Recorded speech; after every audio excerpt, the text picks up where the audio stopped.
Nakuna ng video ang bigla na lang pagguho ng isang river wall sa Barangay San Jose.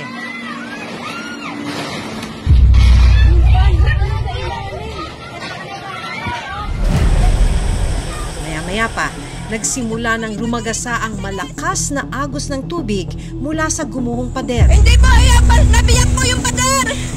Tulungan niyo po kami! Barangay San Jose! Tulungan niyo po mga tao dito! Ang mga residente nagsimula na ring maghakot ng mga gamit at alagang hayop. Gawaway man lang sa baba, biglaan ang laki ng tubig. Mayor, patulong naman.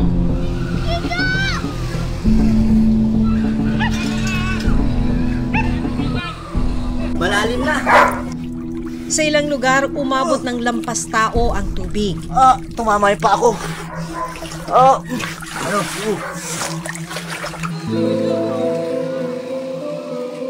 Matapos ang pagguho ng pader, sinubukan pang lagyan ng mga sandbag ang bahagi ng gumuhong river wall para pigilan ang pag-agos ng tubig. Pero ang problema, hindi na rin ito kinaya ang taas ng tubig.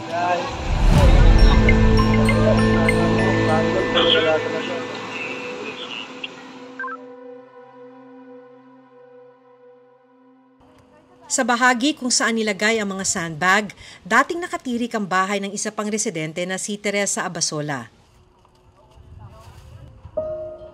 Pero natabunan ito ng gumuhong pader. Ayan po yung pinakabahay namin. Dito po, ayan po. Pagkalabas nito 2 poste, ayun na po, bahay namin.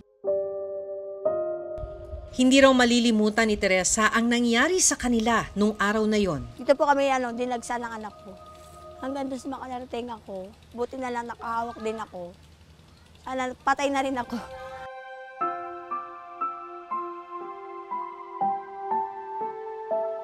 Buti na lang po nakahawak ako. Pagkahawak ko na yun, inawakan ko yung anak ko, saka ko inakyat siya. Siguro kung hindi ako nakahawak, siguro tatama pa yung ulo ko doon sa pader eh. Noong time na yun. Buti na lang na nakakahawak ako. Dalawa kami ng anak ko. Dahil sa nangyari, wala rin daw silang naisalbang gamit. Lahat po, halos kahit libro, wala sila. Damit, uniform, wala po talaga.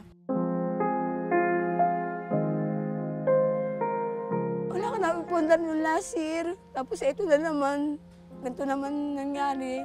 Wala ka naman bahay na maayos matitirahan.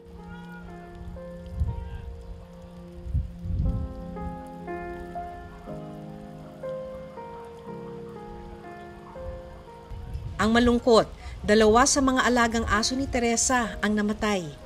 Ano ko ba yung 2 aso ko na sinagip kami? Siguro na nagsakripisyo din para sa amin 2. 2 din silang namatay. Ayan, ang sakit din kasi. Masakit na mawalan ka ng alaga. Hindi po, nabiyak po yung pader! Kwento ng uploader na si Flora Pascual, naisipan niya raw kunan ng video ang pagragasa ng tubig para agad na makahingi ng tulong.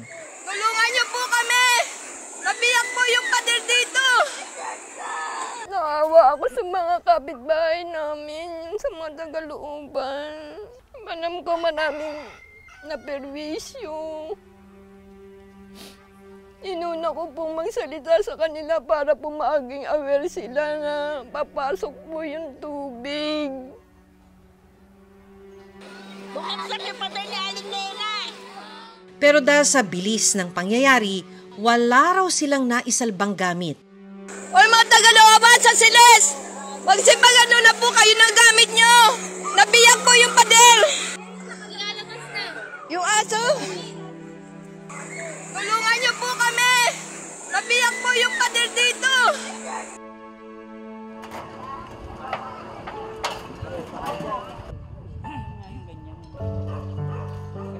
Kinabukasan, saka palang nakabalik ng bahay si Flora. Isa-isa niyang hinanap ang mga gamit na pwede pang mapakinabangan. Yung litrato ko po, na ipinlastik ko, nilipa ko sa plastic talaga, inabot. Ito pa yung mga inano ko, yung mga litrato ko. Binilad ko po muna kasi nangihinayang ako na itapon. Mga memories ko po yan. Dagpas tao po yan, nabuo po yung buong plaisdaan na yan. Dito po sa loob ng tindahang bahay ko, dahil nga nakahang yan, hanggang binti ko po yung taas na inabot ng tubig. Babad po yung buong tindahan, bahay ko na hindi kami pwede matulog. Dahil yan sa po yan, talagang babad. Sa ngayon pa lang po ako nag-uumpisang maglinis. Humina na rin daw ang pundasyon ng kanilang bahay dahil sa lakas ng ragasan ng tubig. Nung pagbalik ko po galing evacuation, eto, ayan o, ayan, umaangat na siya. Dito halos napunta na rin yung pinag-ipunan namin noon bago namin tinayo to.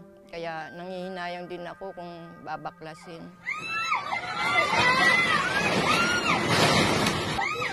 Dahil nabiyak lang po yung pader, kaya kami binaha.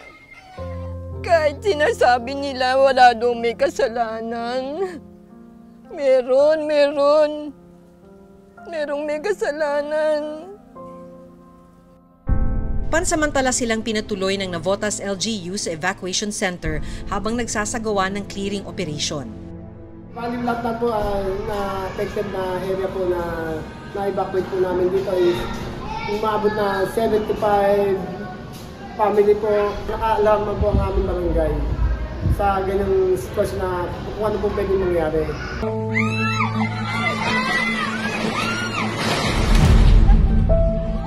Ang tanong, bakit nga ba gumuho ang river wall na nagpalubog sa ilang bahagi ng Navotas City?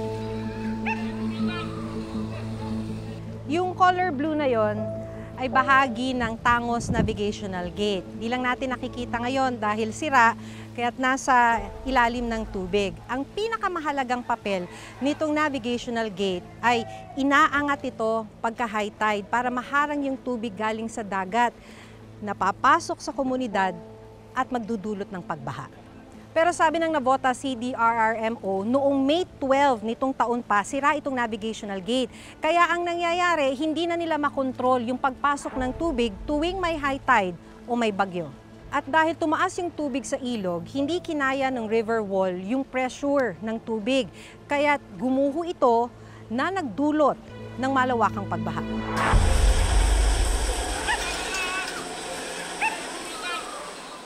So simula nung 2024 hanggang ngayon, ginagawa pa rin yung navigational gate. Yes pa ma'am, ongoing pa po yung kontrata nila and within the scheduled time frame pa rin naman po. And unfortunately, habang nagko-conduct sila ng material testing, kung ano na ba ang tunay na status ng bawat components ng assembly ng gate po natin, unti-unti din po nila nakikita na yung accumulated wear and tear sa kalumaan po ng structure natin, yun din po yung nire-repair ngayon. Sa dokumentong nakuha ng reporter's notebook mula sa Department of Public Works and Highways o DPWH-NCR, nakasaad na August 27, 2024 ang contract effectivity date ng rehabilitation ng North Navotas Pumping Station at Navotas Navigation Gate. August 21, 2025 naman ang original contract expiry date at ang original contract cost mahigit 281 million pesos. So sa 280 million pesos awarded last year na kontrata, bakit parang wala pa tayong nakikitang improvement? So ang nagiging problema po kasi dito ma'am, underwater po yung repair works na ginagawa ng mga consultants po natin. Medyo nahihirapan din pong mag-identify dahil sa dilim po ng tubig. Yung mga divers po na sumisisid, nahihirapan sila na ipinpoint talaga kung ano yung mga issue na kailangan nating i-repair. Kailan to dapat matapos? The contract expiry ma'am is August 31, 2025 po. So August 31. Yes, so po. dapat, ano na po ngayon July na. Yes, po. So dapat bago matapos or sa pagtatapos ng susunod na buwan, dapat tapos na to. Yes po ma'am, yun po ang nakasaad po sa kontrata nila.